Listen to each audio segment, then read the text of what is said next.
Words hit me before I could even set down my fork. I basically raised Aaron after his mother passed, Vivian said softly. It wasn't easy. His mother was emotionally unstable. Poor thing. Aaron needed real stability back then. The whole table went quiet. My daughter Maya looked up with wide eyes. My wife Tara turned slowly toward me. My Aunt Ruth pressed her lips tightly together. I stared at Vivian. My mother, Carol Wells, died of cancer when I was 12. She was the most loving, steady woman I ever knew. Vivian didn't come into my life until I was 14, 2 full years after Mom was already gone. They had barely been dating a year when she entered our home. That's not accurate, I said carefully. My mother passed before you, and my father were even together. Vivian smiled at me like I was a confused child. Grief can blur memories, sweetheart. That's completely normal. Tara gave me a small, uncertain look that twisted something cold in my chest. That was the moment I understood. This was not a slip. This was not poor memory. It was a calculated move, delivered calmly at a dinner meant to honor my father. My name is Aaron Wells. I am 43 years old, and I grew up in Columbus, Ohio. If you are new here, please subscribe to this channel for more powerful real stories just like this one. What I am about to share will leave you absolutely speechless. A week after my father's memorial dinner, I drove back to the house where I grew up. Dad had passed away quietly in his sleep 6 weeks earlier, a heart attack at 71. We had gathered for a small dinner in his honor.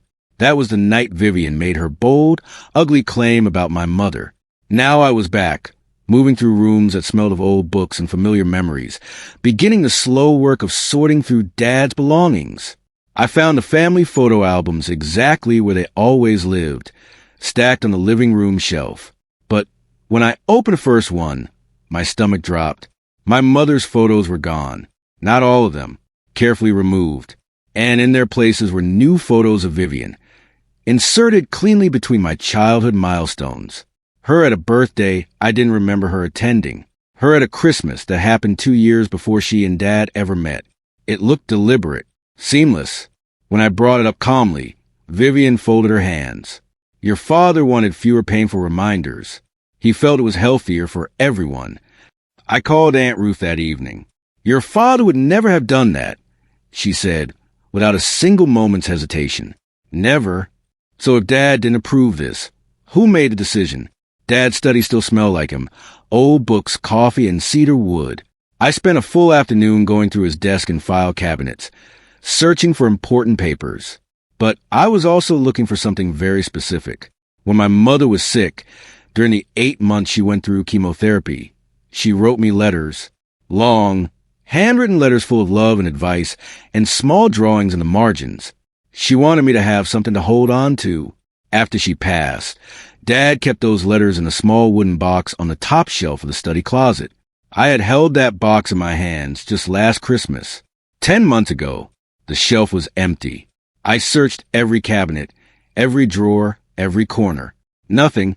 When I found Vivian downstairs and asked, she barely looked up. Your father threw those out years ago, she said casually. He said holding on to them made it harder to move forward. My jaw tightened. I knew that was a lie. That evening, Tara sat across from me at the kitchen table and asked quietly, Are you certain you remember where they were, Aaron? A chill moved through me. She was starting to doubt me, and I realized with a sinking feeling that this was exactly what Vivian had been building toward. Within 2 weeks of the memorial dinner, something quiet and troubling began spreading through my extended family. My cousin Kevin called on a Tuesday afternoon, his voice careful. Hey man, Vivian mentioned you have been really struggling since your dad passed. She said you have always had a hard time remembering things clearly, especially painful ones. She is worried about you. I sat very still. Vivian had been making her rounds. She wasn't confronting me directly. That would have been too obvious. Instead, she was moving quietly through the family, planting seeds, dropping soft, concerned comments, framing everything as love and worry while carefully taking apart my credibility. I thought about the dinner table, the missing photos, the vanished letters, Tara's uncertain look. Every move Vivian had made was subtle, Nothing that could be called an outright lie. Everything wrapped in gentle concern and sad smiles.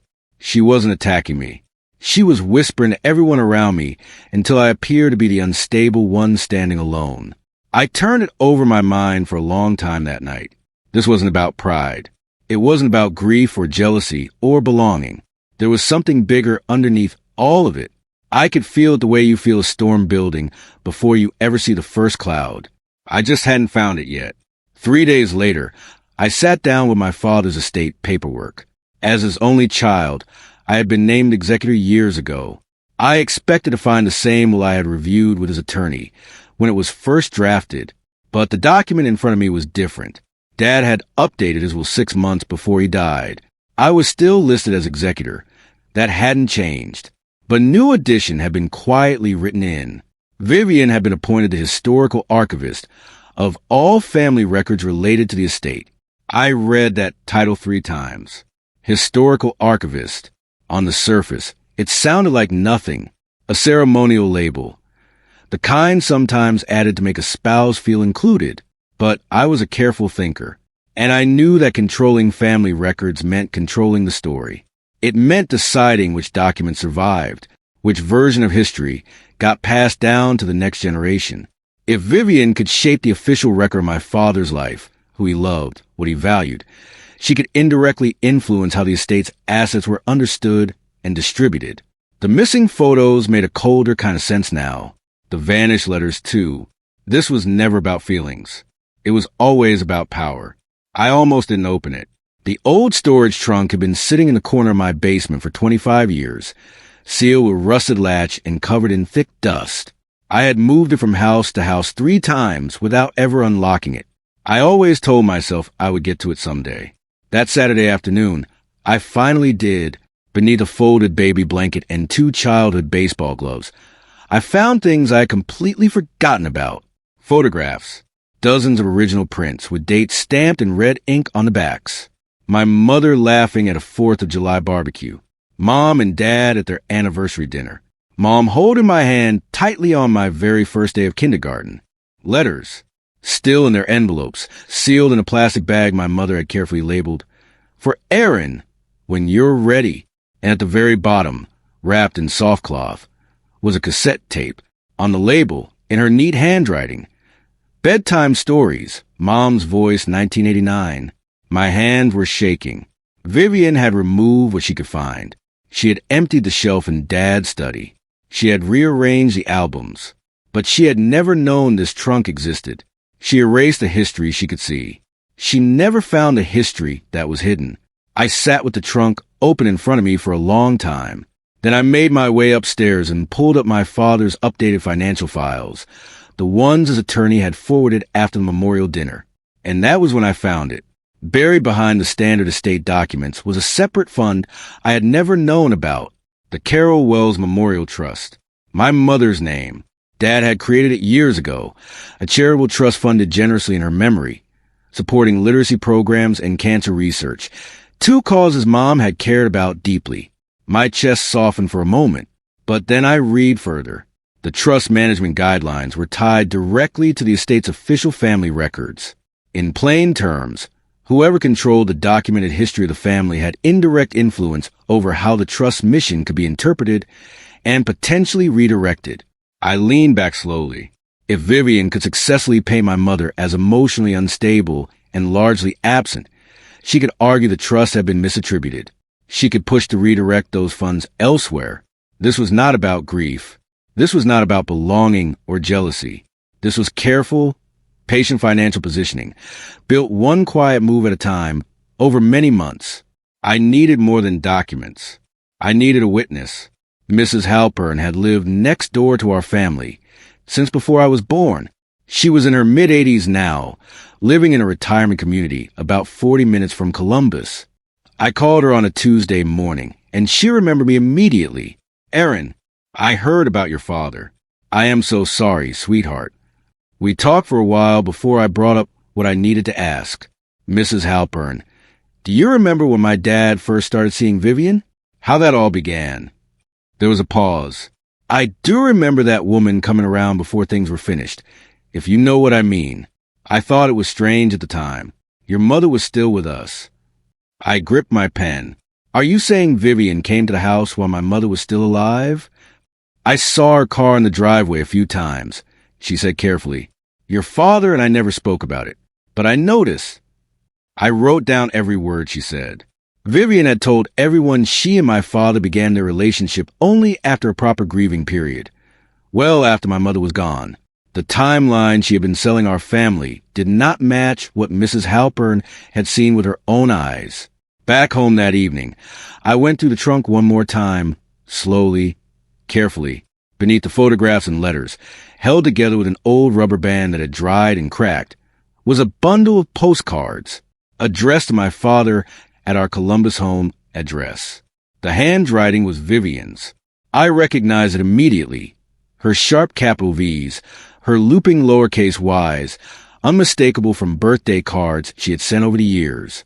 The postmarks ranged across a period of 8 months. My mother had been in chemotherapy for 8 months before she died. I sat completely still. The messages weren't obviously romantic, but they were warm, intimate, full of shared references, inside jokes, the easy shorthand of two people who had been quietly building something together. Every postcard was dated while my mother was still alive, while she was fighting for her life, while she was writing me letters and recording her voice onto a cassette tape for her son to find someday. I didn't say anything. There was no one in the room to hear me, but something settled in my chest, cold and clear and complete. Vivian needed my mother to look broken and unstable, because if anyone looked closely at the real timeline, her entire story collapsed completely. My father had seen a therapist for several years during my teenage years and into early adulthood. His name was Dr. Philip Warren. I found his contact in a small leather address book tucked in Dad's desk. I wasn't sure he would speak with me.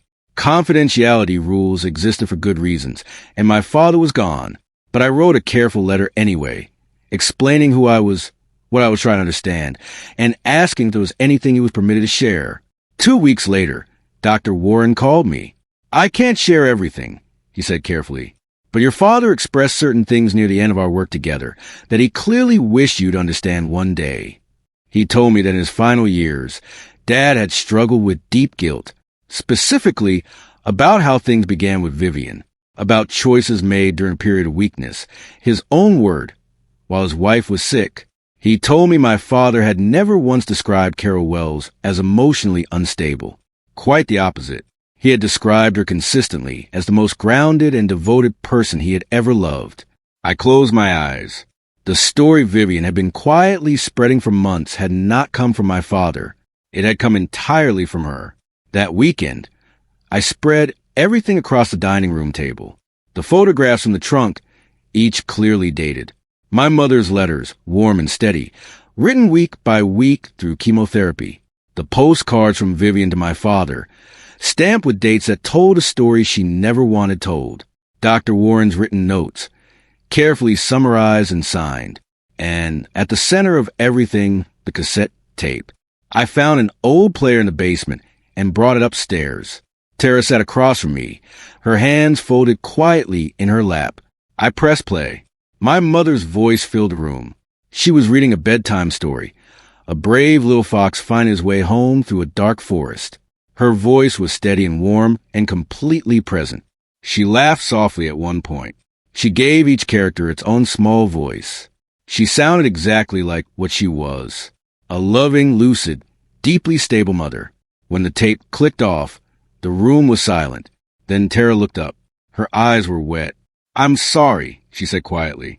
I should never have doubted you. It's not your fault, I told her. Vivian is very good at what she does. Tara reached across and took my hand. Why would she lie this hard? She asked. Because the trust audit is coming, I said. Every year, the Carol Wells Memorial Trust went through a formal annual review. As executor, I was responsible for overseeing it, confirming funds were distributed properly, the trust mission honored, and all records accurately maintained. The review was scheduled 6 weeks away. I had been so focused on finding the truth that I almost missed what was quietly building in the background. Vivian had been busy. Through Kevin and 2 other relatives I trusted, I pieced together what she had been saying in private calls and family gatherings over the past month. She was telling people I was too emotional, that losing my father had stirred up unresolved trauma, that my judgment was clouded and my memory unreliable. Every word she planted was designed to accomplish one thing: make the family question whether I should oversee the trust. Because if the family petitioned for a new executor, someone more neutral, more stable, Vivian would be positioned to influence exactly who that person was. She wasn't trying to take direct control. That would have been far too obvious. She was trying to quietly remove me and replace me with someone she could manage from the side. It was slow, patient, and nearly invisible. Nearly. The family brunch was held at Kevin's house on a Sunday in October. About 14 relatives showed up, aunts, cousins, a few of Dad's longtime friends. Vivian arrived looking composed and warm, bringing a fruit tray and hugging everyone at the door. I watched her work the room. She was good at it. Light touches on arms. Soft laughter. The right balance of sadness and gentle positivity. Midway through the meal, while people were still eating, she raised the subject of the trust review, casually, as though it had simply crossed her mind. "I do wonder," she said to no one in particular, "whether it might be healthier for Aaron to have some support with estate management this year. Given everything he has been carrying emotionally, perhaps a neutral co-executor just to share the load." Several heads nodded sympathetically around the table. I said nothing. I didn't argue, correct her, or raise my voice. I sat quietly and watched which faces agreed without question and which faces looked uncertain. I memorized every single nod, because on the drive over, I had already made an important decision. I was done reacting to Vivian. It was time to prepare. Over the next 2 weeks, I built something I was quietly proud of. I started with the photographs from the trunk, each one dated clearly on the back. I arranged them chronologically, scanned every print, and saved digital copies in 3 separate secure locations. Then I organized my mother's letters. She had dated each one by hand. I cross-referenced those dates with her medical records, which I requested from the hospital. Every date matched precisely, proving she was warm, present, and fully lucid right through her illness. Mrs. Halpern wrote a signed affidavit confirming exactly what she had witnessed. Vivian's car in our driveway during my mother's final months, at a time Vivian claimed she barely knew our family. Dr. Warren provided a written summary of my father's stated guilt and his descriptions of my mother. I had the original postcards from Vivian, dated, in her own handwriting, sent during my mother's chemotherapy. I organized everything into a single binder with a calm, clear cover letter laying out the full factual timeline from beginning to end. No emotional arguments, no personal attacks, just documented truth in careful order. I didn't show it to a single person. I didn't mention it to anyone. I simply waited. The letter arrived on a Thursday morning. It came from Vivian's attorney, a formal legal document addressed to the estate's law firm, with a copy sent directly to me. Vivian was formally petitioning for my removal as executor of the estate. The stated reason, which I read 3 full times to be certain I had it right: emotional instability related to unresolved childhood trauma, creating a significant risk of biased and inaccurate management of estate assets. She had taken everything she had been whispering for months and made it official. She had turned soft family gossip into a signed legal filing. I sat at my kitchen table and read the letter one more time. Then I set it down carefully. I wasn't angry. Not exactly. What I felt was something much closer to relief. Because as long as Vivian was operating through rumors, I had no formal arena in which to respond. She could whisper forever, and I would always be chasing shadows. But she had just signed her name to a legal document. She had made a formal move I could answer directly. She had given me a stage. I picked up my phone and called my attorney. I said 4 words: schedule the mediation meeting. The mediation was set for a Friday afternoon at Hargrove and Pullman, the estate law firm on the east side of Columbus. My attorney, a calm and sharp woman named Patricia Cole, walked me through what to expect a week before. Vivian's side will present their concerns about your fitness as executor, she said. You'll have the opportunity to respond in full. The goal is to reach an agreement without going to court. I understand, I said. Do you want to walk me through your evidence now? She asked. Not yet, I said. I prefer presented fresh. She raised an eyebrow but didn't push. Invitations went out to extended family members, the same relatives Vivian had been carefully working on for months. I knew she believed she had built a solid wall of social support around herself. She arrived at the mediation room 10 minutes early, I was told. When I walked in, she was already seated, looking completely composed and certain. She smiled at me, that same patient, slightly sad smile she had worn since my father's memorial dinner. She looked confident. She looked like someone who had already won. She had absolutely no idea what was inside the binder I placed quietly on the table in front of me. The mediation opened with Vivian's attorney, presenting the petition. He spoke for about 12 minutes. He used phrases like fragile emotional state and distorted recollections and risk to the integrity of the trust. He was professional and measured and never said anything that sounded openly unkind. It was a well-constructed case built entirely on nothing real. Then it was my turn. I did not stand up. I did not raise my voice. I reached into my bag, took out the old cassette player I had brought from home, and placed it quietly on the center of the table. The room went very still. Before I present any documents, I said quietly, I would like everyone here to hear something first. I pressed play. My mother's voice came through the speaker, warm and steady and completely clear. She was reading the story about the brave little fox. She paused at the right moments. She gave each character its own voice. She laughed softly near the end. She sounded exactly like what she was, a loving, present, deeply stable mother. Recorded 2 months before her death. When the tape clicked off, no one in the room spoke for a long moment. I looked slowly around the table. Then I said, quietly and without drama, and that was just the beginning. I opened the binder. The first section held the postcards, Vivian's postcard to my father, each one in a clear plastic sleeve. I had prepared a copy packet for every person in the room, and I passed them around without saying a word. People began to read. The dates on the postmarks were clearly visible. The handwriting was unmistakably Vivian's. The messages were warm and intimate, full of shared references, private jokes, the easy shorthand of two people who've been quietly building something together in secret. Every postcard was dated from the same 8-month period, my mother's 8 months of chemotherapy. When the packets had made their way around the table, I spoke. I am not making any accusations, I said. I am simply asking if anyone can help me understand this timeline. I looked directly at Vivian. For the first time since my father's memorial dinner, her composure slipped. It wasn't dramatic, not a breakdown. Something smaller and more revealing. A tightening around her eyes, a slight shift in her jaw, a brief moment with a calm and patient expression she always wore simply flickered. The state attorney cleared his throat. Vivian's attorney leaned close and whispered in her ear. Across the table, I watched the color slowly drain from her face. The second section of the binder contained Dr. Warren's written summary. I had asked him to keep it simple and factual. No clinical language, no lengthy analysis.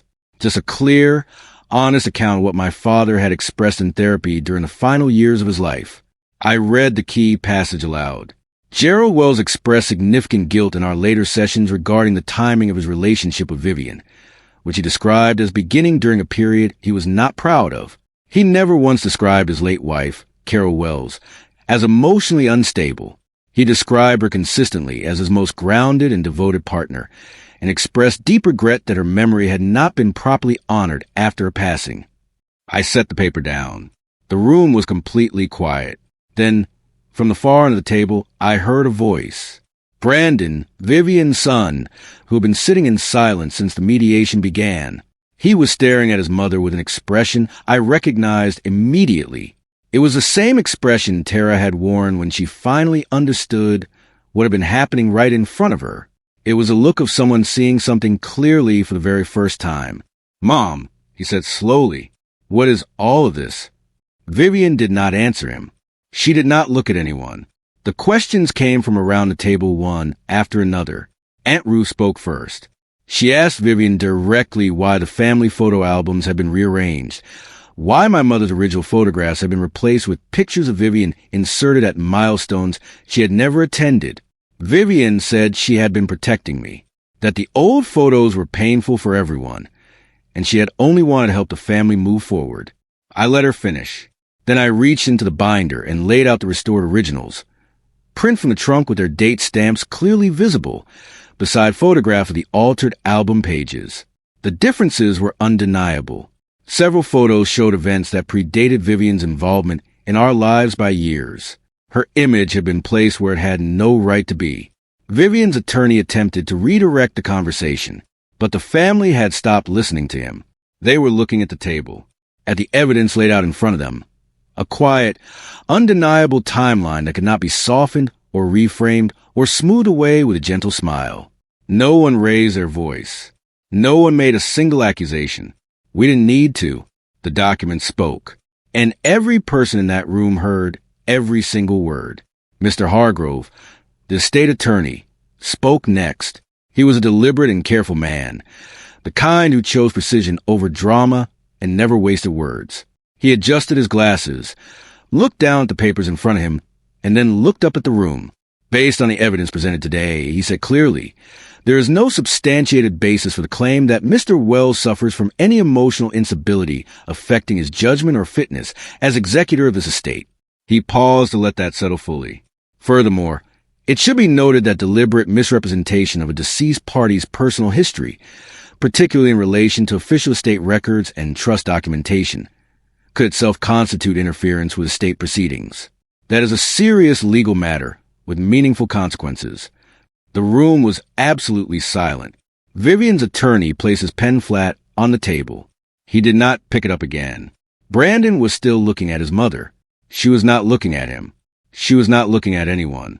Her eyes were fixed on a point on the table in front of her, and both her hands were pressed flat against the surface, as though she needed something solid to hold on to. The petition to remove me had no foundation left. Every piece of it had quietly and completely fallen apart. But Vivian made one final move. She started to cry. It was quiet at first, a slight trembling of her chin, her eyes slowly filling. Then she pressed her fingers to her mouth, and the tears came sliding down her face. I only wanted to belong, she said, her voice breaking. Carol's memory was in every room, in every photograph, every conversation, every look your father gave his son. I felt invisible, like I could never be enough, like I would always be the replacement who didn't fit. No one spoke. I know what I did was wrong, she continued. I went further than I ever should have, but I was afraid. If her memory stayed perfect and untouched, I believed there would never be room for me, not even a small one. Part of me understood that fear. Part of me almost felt something close to sorrow for her. But then I thought about my mother, writing letters with unsteady hands during chemotherapy, recording her voice so her son would still be able to hear her someday. I thought about those postcards, the trust, the lies told at the dinner table meant to honor my father's memory. Understanding something was not the same as excusing it. The damage had been done deliberately, and it had to have consequences. I did not raise my voice. I did not list every wrong. I did not humiliate her further or leave her with nothing. I simply stated clearly what was going to happen. Vivian would be removed from her role as historical archivist of family records, effective immediately. A neutral, independent third-party archivist would be appointed to manage all documents related to the estate and the Carol Wells Memorial Trust going forward. All original records, photographs, letters, and files would move to secure, professionally managed storage under my oversight as executor, with full transparency maintained with the state attorney. The trust would proceed with its annual review exactly as scheduled, with me serving in my full capacity as executor. Vivian would hold no formal role in the management of the estate or the trust. Her attorney made his notes slowly. She did not argue. She did not protest. She sat with her hands still pressed flat on the table, and after a long silence, she nodded once. There were no raised voices. No slamming doors. The power simply shifted, cleanly, legally, and completely. But there was still one thing left. One final thing waiting inside that old trunk at home that none of us had known about yet. I found it the following morning. I went back to the trunk one last time, not searching for anything, just making sure I had cataloged everything properly before handing materials to the new archivist. When I lifted the folded baby blanket from the very bottom of the chest, I felt something beneath it, an envelope, sealed, my name written across the front in my father's careful handwriting. The envelope was yellowed at the edges, old enough that I believed he had placed it there years ago, knowing that someday I would finally open the trunk. I sat down on the basement floor and opened it. 2 pages, written in my father's neat and deliberate script. He said he was sorry, not for everything, but for what he called the choices he made when he was weak and afraid of facing life alone. He said he had never stopped loving my mother. He said she was the most honest and devoted person he had ever been lucky enough to know. And then, plainly and without hesitation, he wrote, "Your mother was not unstable. She was extraordinary. Do not ever let anyone tell you differently. You came from her strength, Aaron. Never forget that." I read those words 3 full times. Then I folded the letter carefully and held it against my chest for a very long time. 3 months later, I held a small family gathering at my father's house. The real photo albums, carefully rebuilt from the originals in the trunk, and copies Aunt Ruth had kept safely in her own home all these years, sat open on the living room table. Every photograph was back where it belonged. Every milestone had its true people in it. My daughter Maya sat cross-legged on the floor, an album open across her lap, turning the pages slowly. "Dad, who is this?" she asked, pointing to a photo of my mother at a 4th of July barbecue, arms thrown wide, head tilted back, laughing with her whole body. "That is your grandmother," I said. Her name was Carol. She was remarkable. Maya studied the photo for a quiet moment. She looked so happy. She was, I said. Most of the time, she really was. Vivian was at that gathering. She sat in the corner, quieter than I had ever seen her. No one looked to her to fill in the gaps. No one asked her to explain anything or narrate the story of our family. She did not try to. What she had lost was not loud or dramatic. There was no final collapse, no public humiliation. She had lost something much quieter. She had lost the power to shape the story. And without that, she had nothing left at all. I had not destroyed her. I had simply told the truth and let it stand on its own.